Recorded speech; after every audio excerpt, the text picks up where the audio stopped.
Okay, well, we have another speaker now. So welcome everyone to our next talk titled Stop Drowning, Start Doing, Productivity Hacks That Actually Work. So this talk is going to explore practical productivity strategies designed specifically for nonprofit movement leaders navigating the constant demands and reactive work. You're going to learn how sustainable work practices can protect time, energy, and capacity for the high-impact advocacy needed to create lasting change for animals.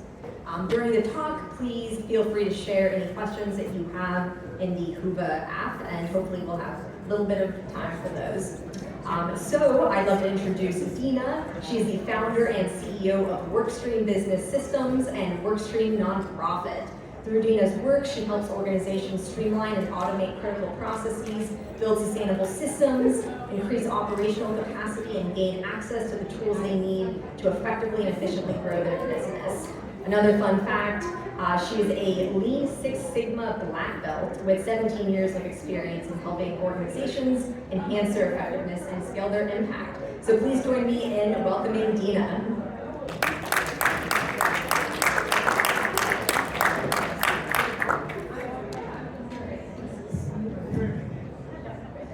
All right, hi everybody. Thank you for being here today.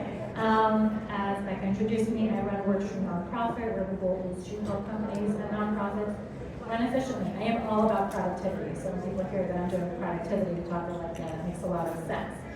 Productivity is not something, I mean, yes it is that you are born with, but it is also something that you can learn. It's a form of art, just like we don't know how to be artists from the moment that we're born. We can learn productivity techniques, and that is what we are here to do. So you should be getting some papers coming around. We like to make things interactive. Use the papers, take the information. I want this to be something that you walk away with at least one thing actionable for that. All right, how do I use this thing? Okay, cool. We all felt this, right? Your brain's gonna explode. It just feels like there's so much going on in there, and like you don't know what to do with it, and it's angry and inflamed and unhappy. That is not what we want to do. That is the problem that we are trying to solve. What we want to do is we want everybody to get to this state where you're feeling chill, relaxed, we're on the beach, we're happy, and it is accessible for each and every one of you. But first we have to learn how. Now, the way I look at productivity, it's not that you need to do everything in order to be productive. It's a toolkit. There are lots of different systems, a lot of processes, a lot of different things that you can have in your toolbox. And as we go through this, I'd like each of you to think about which tools speak to you. How can you take it away? And that will be your tool that you use to become a little more productive. The best one is one that is used. With anything, whether it's a software, a process, a tip, a trick, you don't want to make it too complicated. You want to make it simple and usable. Very often, simple is much better than complex. So make sure whatever you choose, it's something that you use. You'll notice a lot of hamsters as we go through this because my 11-year-old loves hamsters and he helped me make this slide. All right, and ChatGPT helped me with the images. So one thing I'll get to is delegating. AI is really good for delegating, but there are a lot of things that people think that, hey, if I'm doing all these things, I'm being super productive. We're here to debunk those myths. I want you to know all these specific things as we go through it. These are traps that you think you're doing something good, but really you're not. And this begins our actual productivity techniques. Number one, the trap of multitasking. How many people here like to multitask or do multitask, right? A lot of us, predominantly women probably. Multitasking is actually really non-productive because what happens is when you're trying to do two things at the same time, your brain energy is devoted to doing two things and switching from one to another. The most effective way is to focus on one thing at a time. Block that time. Do similar activities together. Eliminate the need for your brain energy to have to make that transition time. You don't want to have to task switch too often if you can avoid it. So we can avoid that path, that trap.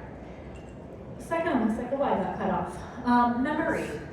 We always have to remember so many things. I think my memory is like really starting to go down the drain. It could be because I have an 18-month-old It could be because I'm just getting to that time in life, and it could be because I just have too much going on. Or maybe because I've started writing things down. Everything that you need to do, you don't want to have to rely on constantly your brain being in a state of work. When your memory is holding too much information, you're worried about it, you're stressed about it, you try to remember it, and it takes a lot more resources. What I would rather have you all do is write things down. Have a simple task list that is dated. What am I going to do? When am I going to do it? It is written down and I refer to it. It can be a notepad, it could be a Google Doc. My personal favorite is GQs, it ties into my email. I don't have to remember anything because I'm outsourcing and delegating that work to my task management software. The next trap is emergencies. How many people come into work, I'm like, you got an email, like it needs to be done immediately, right? You feel that feeling, there's that urgency, and there's that fire alarm, and I'm feeling stressed just thinking about it. We don't want to really respond to emergencies when, in fact, if you don't do the work that you were supposed to do, that creates untrue emergency. When we have that feeling, it just triggers that stimulus in our brain to say, oh, I need to do this now. So what I like to do is, going back to our task list, put whatever comes up onto your task list. It will allow you to evaluate it objectively to say, is this truly an emergency? Or is this just something that I need to deal with, and when do I need to? So you can prioritize effectively. All right, and then that's so interesting that these letters got cut off here. Clutter.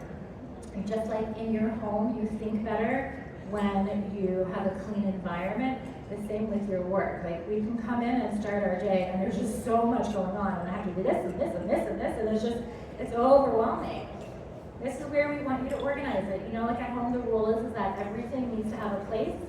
The same with your work life. You want everything to have a place, whether it's your work life, your home life, your whatever life. When am I doing this? It's not that I go to work and I have 25,000 things I need to do. It's more, I'm setting aside time to strategize, to define my priorities for the next day, to define my priorities for the next week, give everything that space that it needs to, and that shelf. And then it's not like I have 25,000 things to do, and I need to do them all now, and I feel that urgency being pulled in so many directions. It's more that I have drawers, I have time. It's back to my dated list, right? So it's one thing you take away, I'll keep saying this, we want a dated list of when things are gonna be done. We organize it, we put it on there. The stress of worrying about it is gone, because you have a plan, and you are organized. You know what, I wonder if there's another line. Okay, this one's supposed to say invest your time. So what happens is that we have all these great ideas, right? But the challenge I come across often is people are saying, I don't have enough time to implement the system, to do this. Think about it this way. If you spend a half an hour every week creating better processes to save you, let's say 2 hours a month, over time, you are making back a lot more time, because just like an investment yields results year after year after year, you invest your time to make yourself more efficient, more productive, but you need to protect that for yourself. But think about it as an investment. I like for people to just set aside a certain day of the week, a certain time that is just yours, to just think a little strategically, work on whatever is going to make you better and stronger, and treat it like an investment. You're not spending money when you put it in a 401k. You are investing your money, and the same with your time. Now, we also like you to spend money. So look at this poor little chicken, right? He got 2 bags of feed. Which one do you want to give him? I want to give him the good bag of feed on the way. Many people are trying, especially this is really like a hard thing in the nonprofit world, is that you want to be as thrifty as you can and use donor money most effectively, but really you get what you pay for. Sometimes if you don't spend the money, you just don't have the good food. So project management systems, paying for that.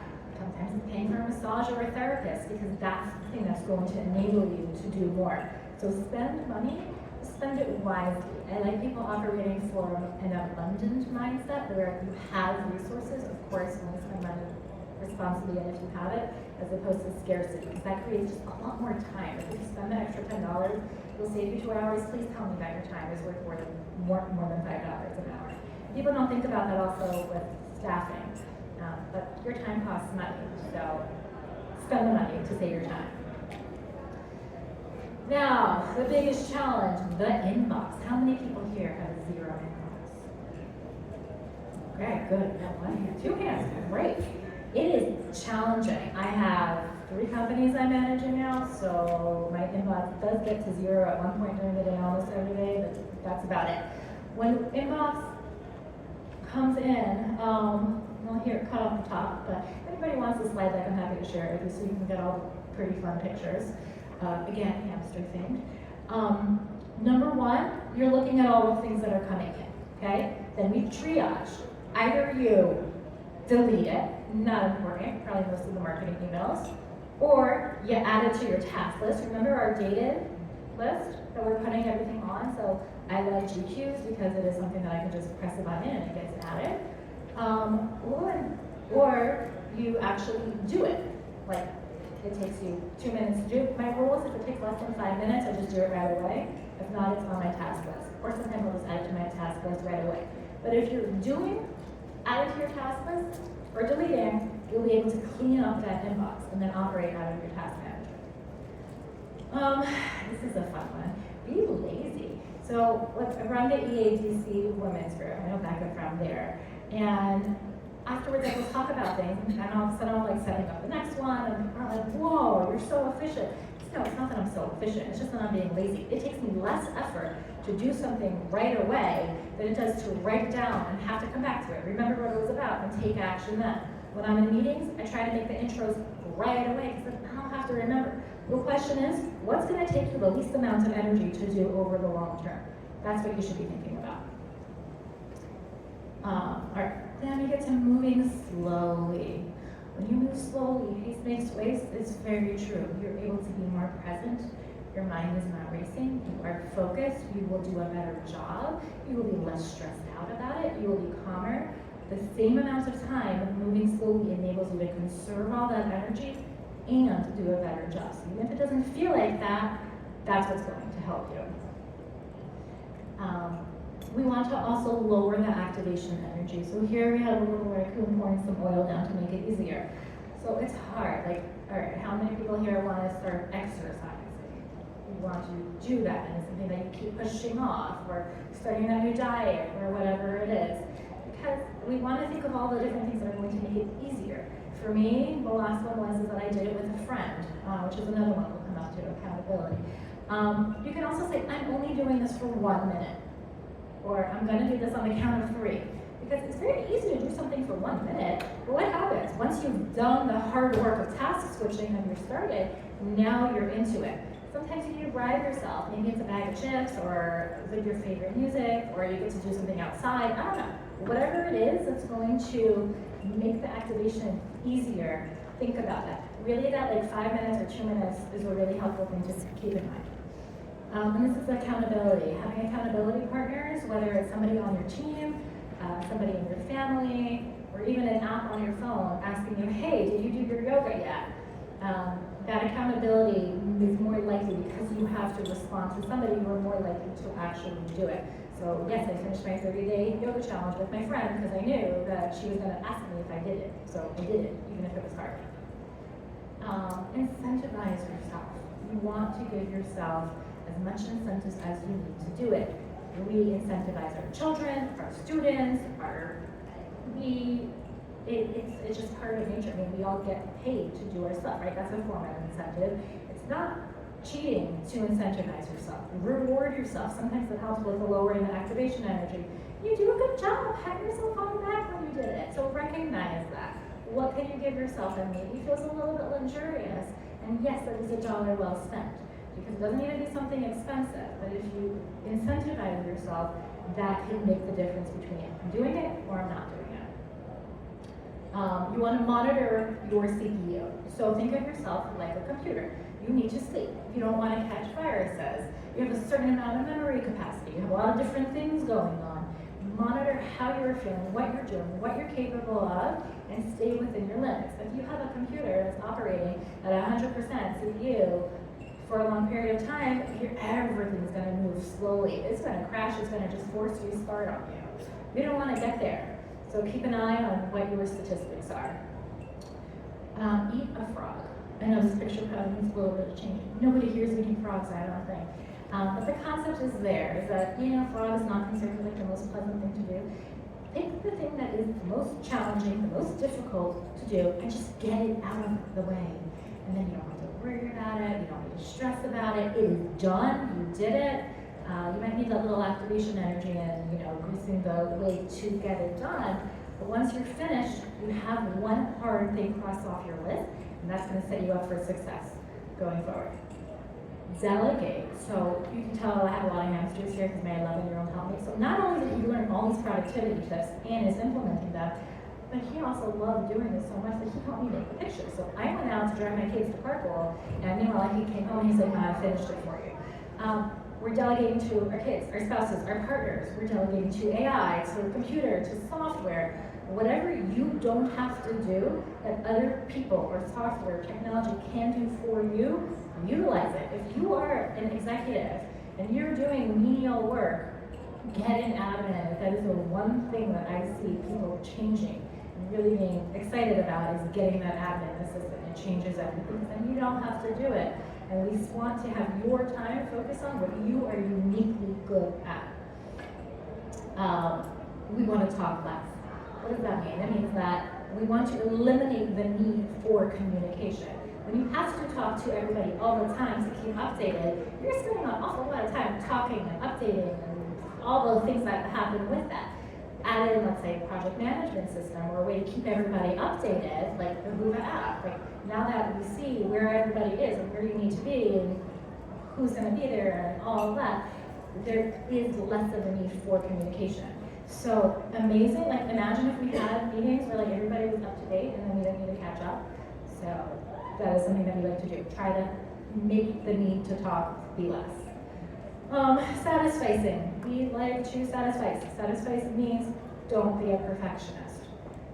There's a limit that we look for, and after that, it's like, is it satisfactory? Not, is it perfect? We go for, is it satisfactory? Look at the amount of carrots he has. Perfectionist guy only has one. We want to go for satisfactory. That will enable us to get a lot more.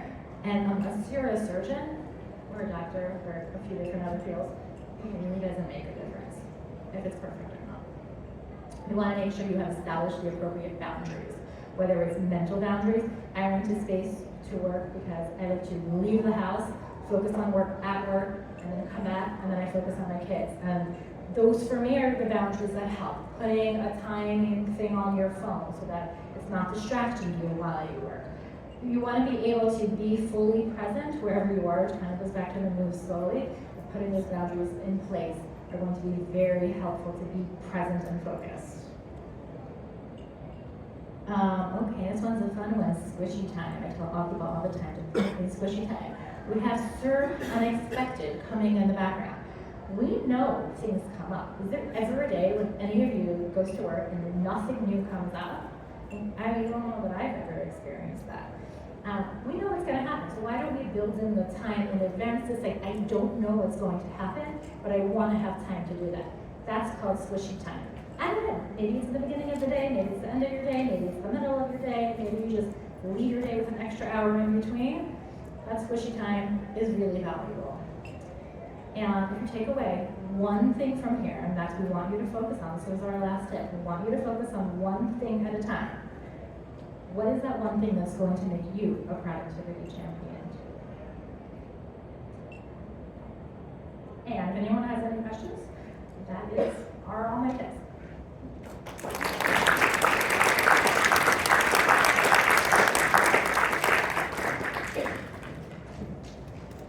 Thank you so much, Dina. We do have 2 minutes for questions. I'm checking to see if anything is coming in through Hoova. But in the meantime, so one of the slides towards the end, the squishy time one, really resonated with me. We're at a conference right now, and my email inbox is a horrifying place that I'm avoiding this week, and my Asana next week is looking crazy. How do you plan for just those things coming up around conferences? Yes, they do come up, and I think mine is also. Really, I woke up early today and I just decided I'll go through my emails, but what I did is I set aside time when I come back. So I close off a day, nobody's allowed to make meetings with me so that I can focus, because I know I'm gonna have that, and I know I need to do all that catch up before it happens. So just prepare. All about preparation. All right, just hopping back into Whova. Okay. What's the best software or system you've encountered for staying organized? That is a fun one. Whoever asked that, I have a business tech toolkit and a nonprofit tech toolkit slide deck, and I'm happy to share it with anybody. To stay organized, so again, my personal favorite is GQs for me because it plugs into my email. I'm on Chrome. I just press the task list, it puts in what I need to do. I have the app on my phone, and I can do that too. Some people love Asana, some people love Todoist, some people love ClickUp. Really, you could use a Google Doc. Whatever is going to be easy enough that you're actually going to use it. But having some kind of little software like that is really useful. Just to confirm, is it GQ? Like, how is that spelled? GQUEUE. That's terrible. Terrible. But I could send a link out if anybody wants it. Also, that's my favorite. It's easy. Nice, all that easy. Great. Well, we are sadly at time. I love the topic of productivity. So thank you so much, Dina. This was fantastic. Can we get another round of applause for Dina? Amazing. Now we have a 20-minute break.